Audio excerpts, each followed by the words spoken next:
John, thanks. What an absolutely perfect place to kick off Brian Dubie's Blueprint for Jobs.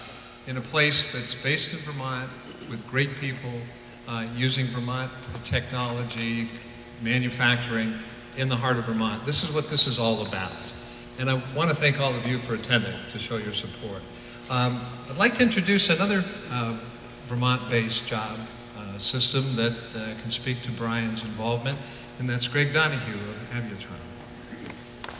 Thank you.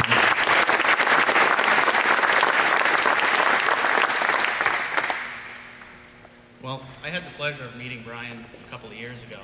Our business was in a trying time. We had a tax that was being put onto us in the aviation industry that is not on any other aviation business in any other state.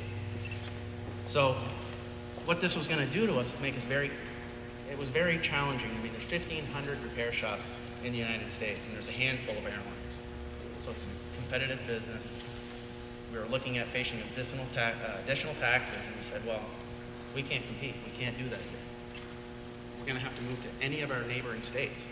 They don't have this. I contacted Brian, and he said, well, wait a minute.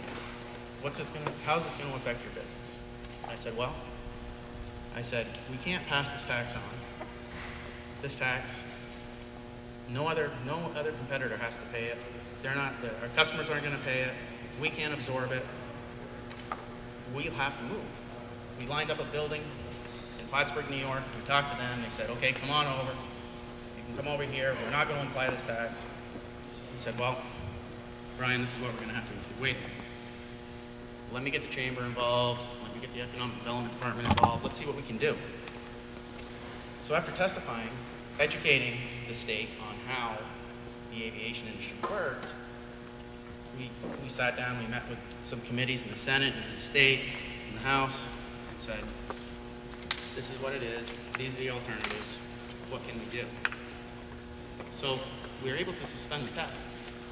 And by doing that, we grow 23% a year on average.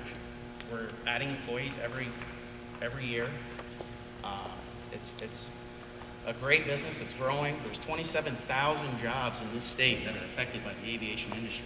So it not only saved our business, it potentially saved 27,000 other jobs.